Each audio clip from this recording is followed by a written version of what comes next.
Without any shield, no police is going to go to handle a riot. कुनै आन्दोलन हुँदैछ भने shield बिना र फुल गियर इक्विप बिना कुनै सिपाहीलाई अगाडि नबढाउनु हुन्न। म हार्दिक अनुरोध गर्दछु। बाहिरको विदेशको हेर्दाखेरि तपाईले प्रहरीको लुगा हेर्दाखेरि ओहो अहिले नै क्रिमिनललाई पक्रिन्छ कि क्या हो भन्ने टाइपको लुगा हुन्छ। हाम्रो हेर्यो उद्रेको लुगा, खुइलेको चुस्ता, च्यातेको boot. We are going to change this. We will be changing this. यसलाई पनि परिवर्तन गर्छौँ हामीले। यसलाई पनि हामीले के गर्छौँ भन्दाखेरि चाहिँ राम्रोसित पुलिसलाई हेर्दाखेरि त्यो छुट्टै लेभलको रेस्पेक्ट आओस्। एसटीएफ को पनि मैले हेरिरहेको छु, तपाईँको नर्मल जस्तो देखिरहेको छु मैले त्यहाँ। मेरो अगाडि हिँड्ने टिमहरू पनि अलि हेर्दाखेरि पनि हेरोस् देखोस् न तपाईँको ओहो एसटीएफ खतरा पुलिसहरू रहेछ। उहाँहरू त फुल्ली ट्रेन्ड इक्विप्ड।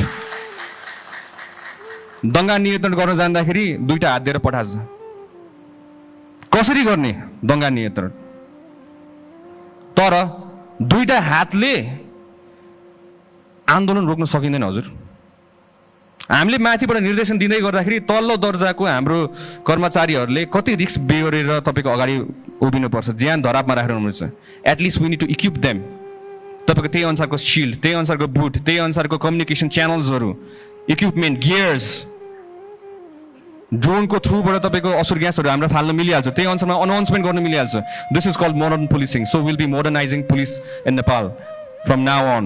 अबदेखि हामीले आफ्नो संगठनलाई नयाँ मोडर्न पुलिसिङ भनेर हामीले गर्छौँ, जसमा हामीले प्रविधि स्रोत साधन सबैको युज गरेर हामीले त्यही अनुसारमा फुल फेजमा ट्रेनिङ दिएर हामीले बल्ल हामीले अगाडि बढाउँछौँ। Without any shield no police is going to go to handle a riot.